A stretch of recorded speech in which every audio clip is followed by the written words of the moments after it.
ऐसे बहुत सारे स्टूडेंट्स होते हैं जिनकी प्रिपरेशन बहुत अच्छी तरीके की होती है, लेकिन उन्हें पेपर अटेम्प्ट करने की टेक्निक नहीं पता और एकदम से आप हड़बड़ाहट में आ जाओगे। आपको लगेगा यार अब मैंने 1 घंटे से ज्यादा टाइम तो लगा दिया पर एक सब्जेक्ट के ऊपर और अब मुझे लेस देन 2 आवर के अंदर 2 सब्जेक्ट पूरे करने हैं। लेकिन वो क्वेश्चन कभी भी आपके नहीं छूटने चाहिए जो कि क्वेश्चंस इजी होते हैं और जिनको मैक्सिमम बच्चे अटेम्प्ट करके आते हैं, क्योंकि अगर हम वो क्वेश्चंस को छोड़ देते हैं या उन क्वेश्चंस को गलत करते हैं तो हमें रैंक के साथ बहुत बड़ा नुकसान उठाना पड़ता है। क्या आपके साथ कभी ऐसा हुआ है कि आपने कोई टेस्ट दिया हो जेईई मेंस का या फिर जेईई एडवांस का, पेपर में जो टाइम था वो खत्म होने वाला हो और तब आपको रियलाइज होता है कि आपके बहुत सारे क्वेश्चंस तो ऐसे थे जो कि आप लोगों ने अटेम्प्ट ही नहीं किए थे?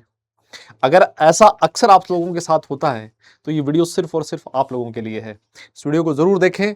इस वीडियो के अंदर मैं आपको ये बताने वाला हूं कि किसी भी टेस्ट के अंदर हम पेपर जो है वो किस तरह से अटेम्प्ट करें, एमसीक्यूज को किस तरीके से अटेम्प्ट करें कि हमारे ऐसे क्वेश्चंस जो कि हमें पहले से आते थे, आसान कैटेगरी के क्वेश्चंस थे, लेकिन टाइम की कमी से वो क्वेश्चंस हमारे नहीं छूटे।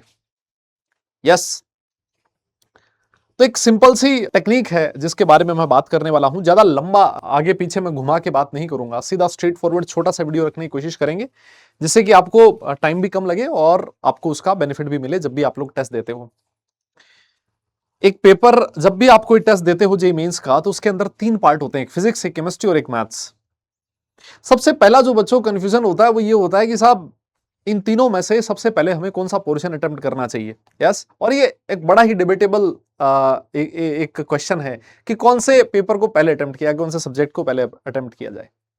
देखिए, मैं पेपर स्ट्रेटजी या फिर पेपर अटेम्प्ट करने की स्ट्रेटजी, एमसीक्यूज अटेम्प्ट करने की स्ट्रेटजी, इसमें मैं क्यों बात करना चाहता हूं, क्योंकि ऐसे बहुत सारे स्टूडेंट्स होते हैं जिनकी प्रिपरेशन बहुत अच्छी तरीके की होती है। इन्होंने बहुत अच्छे ढंग से उन्होंने मेहनत करी होती है थ्रू आउट द ईयर्स, जो भी उन्होंने 2 साल या 3 साल लगाए हैं अपनी इस प्रिपरेशन की जर्नी में, लेकिन उन्हें पेपर अटेम्प्ट करने की टेक्निक नहीं पता।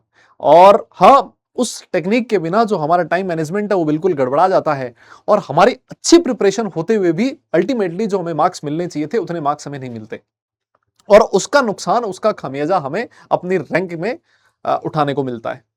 यस, तो इस वजह से पेपर को अटेम्प्ट करने का तरीका ये ऐसे मानिए कि एक आर्ट है।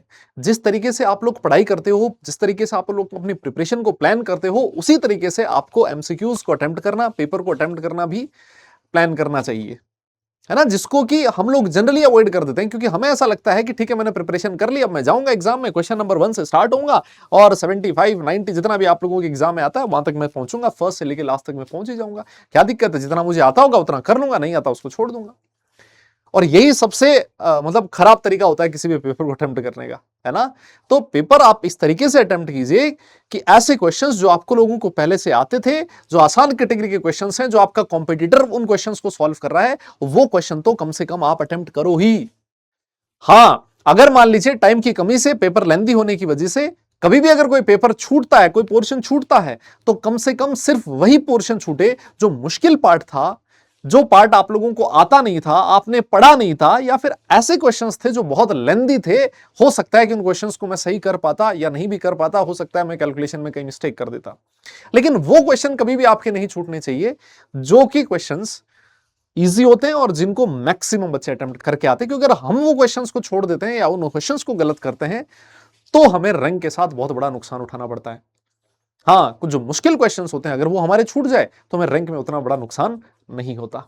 यस, तो मैं अभी इस सेशन में यही बात करूंगा कि किस तरीके से मैं पेपर को अटेम्प्ट करूं, किस तरीके से मैं एमसीक्यूज को अटेम्प्ट करूं कि जिससे गिवन टाइम पीरियड के अंदर मैं मैक्सिमम क्वेश्चंस को अटेम्प्ट कर पाऊं।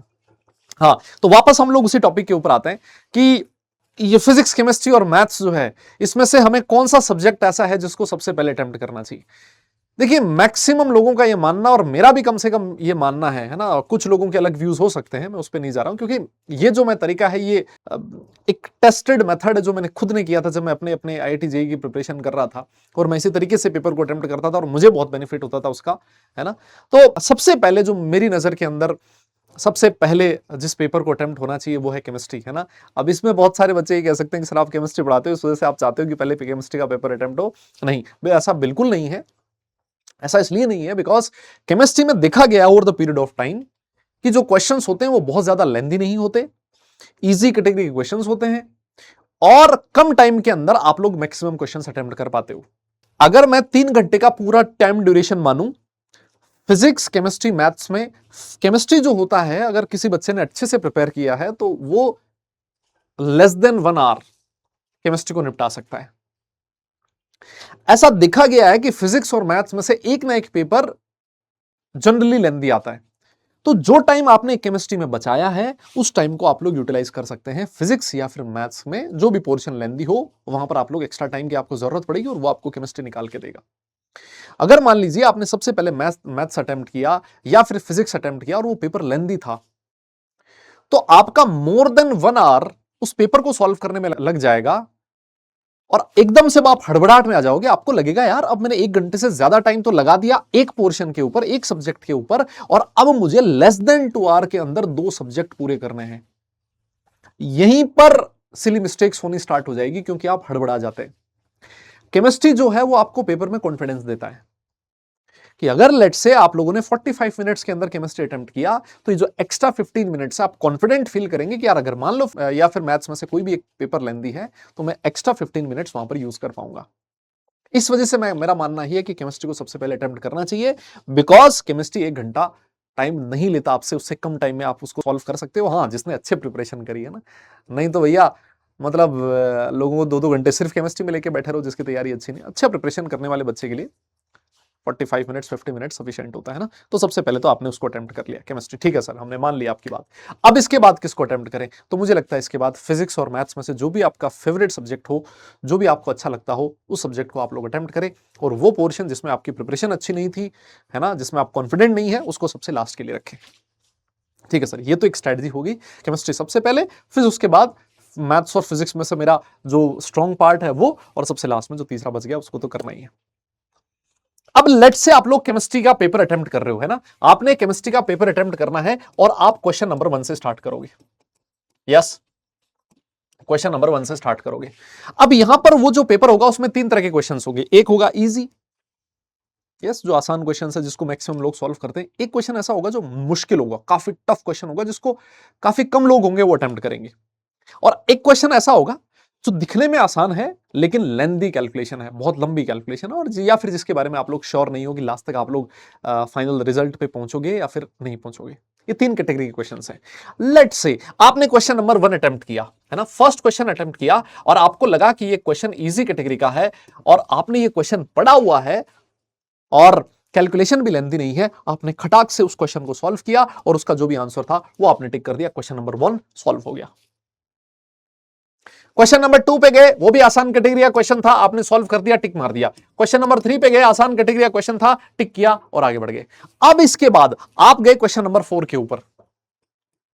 क्वेश्चन नंबर 4 में आपको लगा कि ये जो क्वेश्चन है ये ऐसा क्वेश्चन है जो मैंने पढ़ा ही नहीं है इस क्वेश्चन के बारे में। यस, ये जो पोर्शन था ये मैंने पढ़ा ही नहीं, मुझे उसमें कुछ भी नहीं समझ में आ रहा। मैं आपको बताऊं, इस समय इस क्वेश्चन पे टाइम वेस्ट आपको नहीं करना चाहिए।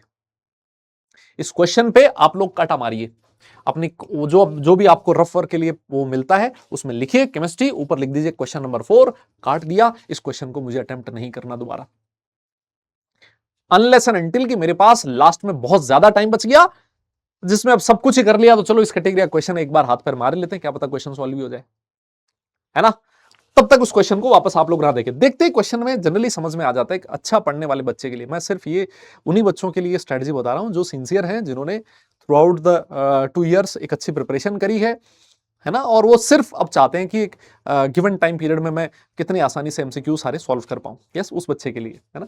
तो क्वेश्चन नंबर 4 आपने काट दिया यार, आपको नहीं पता, तो आपको पता लग गया, जैसे आपने क्वेश्चन पढ़ा 2-4 सेकंड आपने लगाए, 5 सेकंड 10 सेकंड नहीं, आप कुछ भी समझ में आया, छोड़ा उसको। अब आप क्वेश्चन नंबर 5 पे गए, फिर से वो आसान क्वेश्चन था, आपने उसको सॉल्व कर दिया, टिक मार दिया। 6 पे गए, आसान कर दिया, आसान था, सॉल्व कर दिया।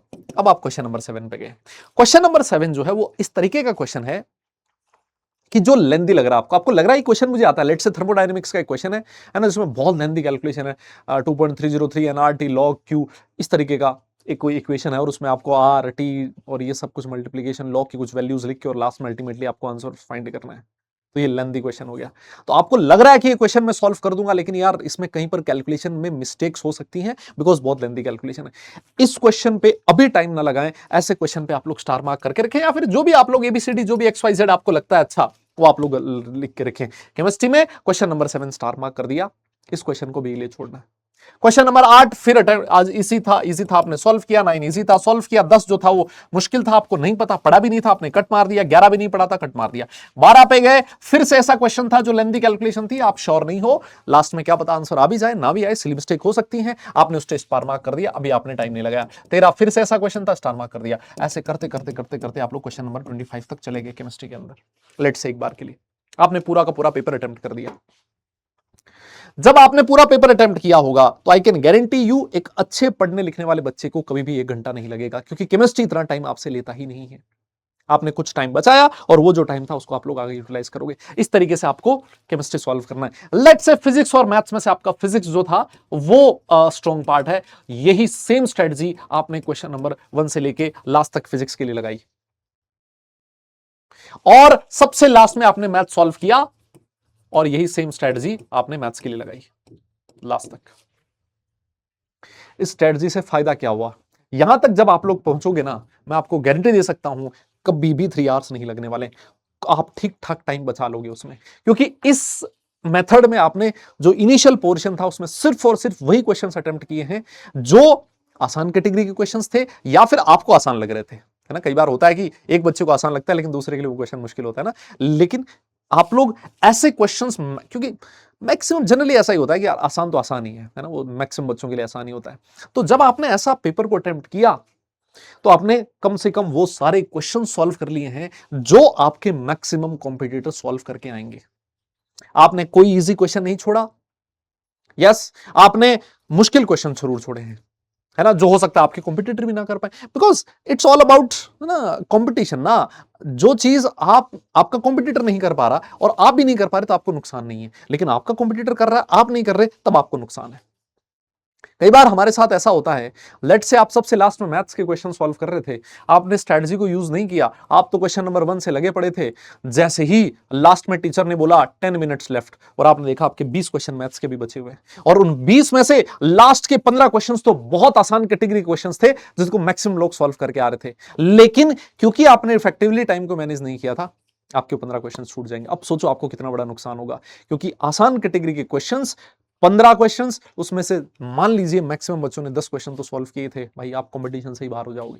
लेकिन अगर आप स्ट्रेटजी को फॉलो करते हो तो कम से कम आपके ऐसे क्वेश्चंस नहीं छूटेंगे जो आसान कैटेगरी के थे और या फिर आपके कंपटीटर ने सॉल्व किए थे, वो आपने भी सॉल्व कर लिए। बहुत बढ़िया, अच्छा तरीके से मैंने पेपर अटेम्प्ट किया। अब मैं क्या करूंगा, मैं सेकेंड राउंड लगाऊंगा, क्योंकि मेरे पास अभी टाइम बचा है।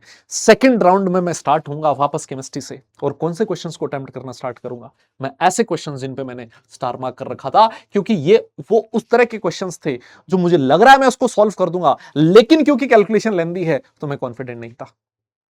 ऐसे क्वेश्चंस को अगर आप शुरू में लेके बैठ जाते तो हो सकता है एक क्वेश्चन ही आपसे 5 मिनट ले जाता, लेंदी कैलकुलेशन थी इस वजह से। और अगर एक क्वेश्चन मैं आपको बताऊं 5 मिनट ले जाए ना, तो एकदम से ना हमारा ब्लड प्रेशर हाई हो जाता है, पसीना टपकने लगता है, आपको हमें लगने लगता है कि यार इस पे मैंने खूब ज्यादा टाइम लगा दिया, अब मैं जल्दी करने की कोशिश करता हूं। और यही जो जल्दबाजी होती है, इसमें आप लोग क्वेश्चंस गलत करते हो, इसमें नेगेटिव मार्किंग होती है, उस जल्दबाजी से भी आप लोग बच पाओगे। तो अब मैं धीरे धीरे धीरे धीरे ऐसे क्वेश्चन सोल्व करूंगा जिन पे स्टार मार्क कर रखा था, है ना। हो सकता है आप में से बहुत सारे बच्चे स्टार मार्क वाले क्वेश्चंस फिजिक्स केमिस्ट्री मैथ्स तीनों में सॉल्व कर पाए, ऐसा होता है। इससे बेस्ट कुछ हो ही नहीं सकता, क्योंकि अगर ऐसा हुआ तो आपने वो सारे क्वेश्चन जो आसान थे और वो क्वेश्चन जो लेंदी थे लेकिन आप सॉल्व कर पा रहे थे, उस सारे क्वेश्चन आपने सॉल्व कर लिए। ऐसा भी हो सकता है कि कुछ बच्चे स्टार वाले क्वेश्चंस केमिस्ट्री के कर लें, फिजिक्स के कर लें, और मैथ्स में आधे कर पाए आधे ना कर पाए, तब टाइम खत्म हो गया, ठीक है कोई बात नहीं। टाइम अगर खत्म भी हो गया तो लास्ट में हमारे सिर्फ वही क्वेश्चंस छूटे हुए हैं जो या तो मुझे आते नहीं थे, मुझे पता ही नहीं था ऐसे क्वेश्चंस के बारे में, या फिर वो क्वेश्चन जिसमें मैं कॉन्फिडेंट नहीं था कि ये क्वेश्चन सॉल्व होगा या फिर मेरे से नहीं होगा, क्योंकि उसकी कैलकुलेशन बहुत लेंथी थी। मेरे हिसाब से ये एक अच्छा स्ट्रेटजी है एमसीक्यूज को सॉल्व करने का, पेपर को सॉल्व करने का। एक गिवन टाइम पीरियड के अंदर मैक्सिमम यूटिलाइजेशन टाइम का आप लोग इस तरीके से कर पाओगे। जब मैंने अपने लिए ये प्रिपरेशन करी थी, और मैं भी, हमारे टाइम पे जितने भी टीचर्स पढ़ाते थे, और आज भी बहुत सारे टीचर्स ऐसे हैं मार्केट में जो स्ट्रेटजी को फॉलो करने के लिए बोलते हैं अपने स्टूडेंट्स को। अब क्योंकि आपके एग्जाम्स नजदीक आ रहे हैं, आप बहुत सारे पेपर्स अभी इस समय अटेम्प्ट कर रहे होंगे, है ना, क्वेश्चंस प्रैक्टिस खूब सारी कर रहे होंगे, बहुत सारे प्रैक्टिस के लिए टेस्ट पेपर्स देते होंगे, है ना, आपकी टेस्ट सीरीज चल रही होगी ऑफलाइन ऑनलाइन जो भी है, आप कोशिश कीजिए, 3-4 टेस्ट में इसको लगा के देखिए। अगर आपको बेनिफिट होता है तो इसको कंटिन्यू कीजिए, अगर आपको नहीं बेनिफिट हो रहा है इससे कोई बात नहीं, वेल एंड गुड। जिस तरीके से आप लोग करते आ रहे थे वो आप लोग करिएगा। Yes, so that's all from my side. आप सब लोगों को ढेर सारा बेस्ट ऑफ लक कि जो भी आप पेपर के लिए अटेम्प्ट कर रहे हैं सबका अच्छा पेपर हो, कॉन्फिडेंट रहें और अपने पेपर को सॉल्व करें। चलिए फिर नेक्स्ट सेशन में आपसे वापस मुलाकात होगी। सारे लोग अपना ख्याल रखें, खुश रहें, हंसते मुस्कुराते रहें और पढ़ाई जरूर करते रहें, क्योंकि काम पढ़ने से चलेगा, सिर्फ मुस्कुराने से नहीं। Tata, bye bye, love you all.